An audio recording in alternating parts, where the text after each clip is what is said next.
Licencier quelqu'un, c'est toujours un des moments les plus lourds, les plus durs émotionnellement, dans la vie d'un manager.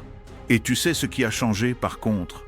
C'est la manière dont certaines entreprises veulent te faire ça. Alors si tu dois un jour, ou si tu es en train de vivre cette situation, je vais t'aider à la traverser avec intégrité. Parce qu'un vrai leader, c'est dans ces moments-là qu'il se révèle. Et crois-moi, il y a une manière de licencier sans déshonorer ni l'autre, ni toi-même. C'est parti. Premier levier, prépare-toi émotionnellement, pas seulement administrativement. La première fois que j'ai dû annoncer un licenciement, j'avais fait tous les trucs standards.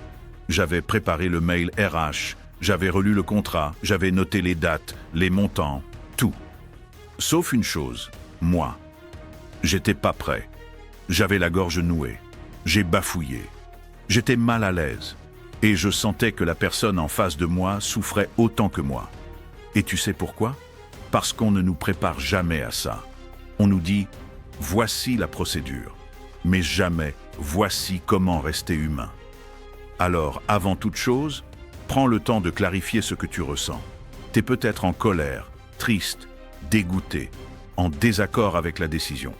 C'est normal, note-le. Dis-le à un père, à ton N+1, à ton coach. Mais ne laisse pas ces émotions t'envahir le jour J. Pose-toi ces 3 questions simples. Et attention, je ne te dis pas de t'excuser ou de dramatiser. Je te dis juste, sois conscient.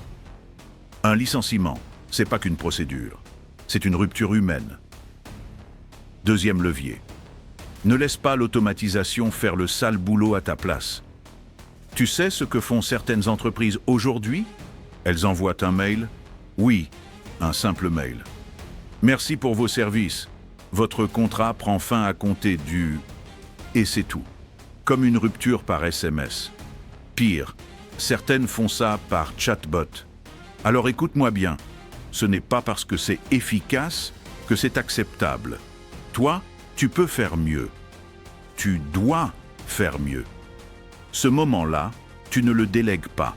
Tu le prends en charge, tu l'assumes et tu l'incarnes, même si c'est en visio, même si c'est dur, même si la personne va pleurer, se mettre en colère ou ne rien dire.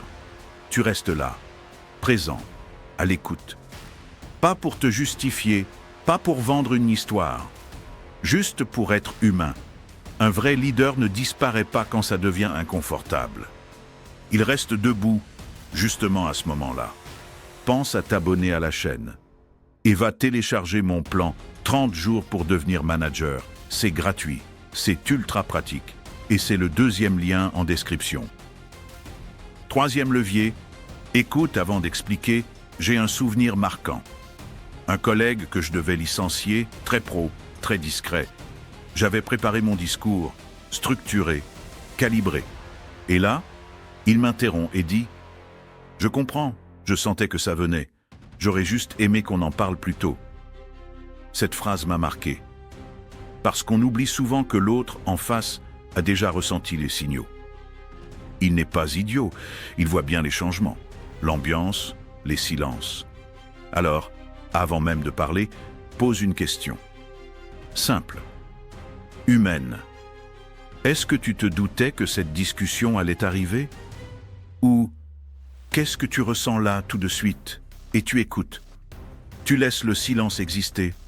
Tu ne remplis pas les blancs avec des justifications juridiques. Tu écoutes.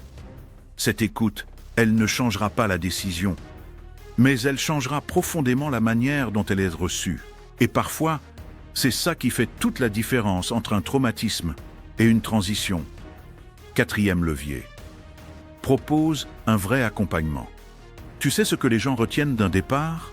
Ce n'est pas le motif, c'est le comment. C'est l'élégance ou l'humiliation avec laquelle ils ont été traités.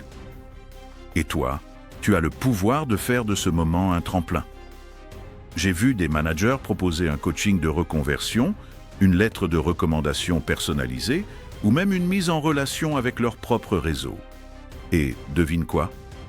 Des mois plus tard, ces anciens collaborateurs sont devenus les meilleurs ambassadeurs de leur boîte. parce qu'ils ont été respectés jusqu'au bout. Alors sois proactif, prépare une sortie digne.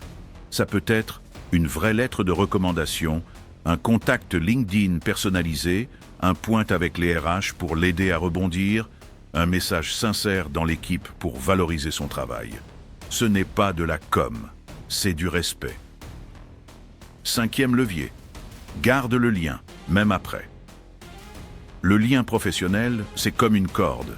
Tu peux la relâcher, mais tu n'as pas besoin de la couper net. Tu sais ce que j'ai fait un jour, un mois après un licenciement? J'ai juste envoyé un message. 3 lignes. Comment ça va? Tu avances dans tes projets? Je te souhaite le meilleur. La personne m'a répondu avec un merci sincère. Et 1 an plus tard, elle m'a remercié pour ce message-là. Pas pour les procédures, pour ce lien. Alors oui, c'est symbolique, mais c'est puissant. Et c'est ça, l'essence du management humain. Pas être parfait, être présent, être vrai. Dis-moi en commentaire, as-tu déjà vécu un licenciement en tant que manager ou collaborateur? Qu'est-ce qui t'a marqué? Ce que tu as ressenti? Ce que tu aurais aimé entendre? Ou faire autrement? Je lis tous les commentaires et j'en tire souvent l'inspiration pour les prochaines vidéos. D'ailleurs, la prochaine, ce sera « Manager dans une entreprise qui déshumanise tout. Comment garder ton intégrité ?» Alors abonne-toi, active la cloche, parce que tu ne veux pas manquer ça. Alors, on résume. Prépare-toi émotionnellement. N'automatise pas ta responsabilité. Écoute, vraiment, sincèrement. Propose un accompagnement digne. Entretiens le lien, même après. Tu vois, même dans les pires moments, tu peux rester debout, digne, respectueux. Et c'est ça, le management nouvelle génération. Pas froid, pas distant, mais lucide, courageux et profondément humain. Si cette vidéo t'a apporté quelque chose, pense à liker, à la partager autour de toi et bien sûr à t'abonner. Et n'oublie pas de récupérer ton guide gratuit 30 jours pour devenir manager. Lien en description. Cela étant dit, merci d'avoir regardé et à la prochaine fois.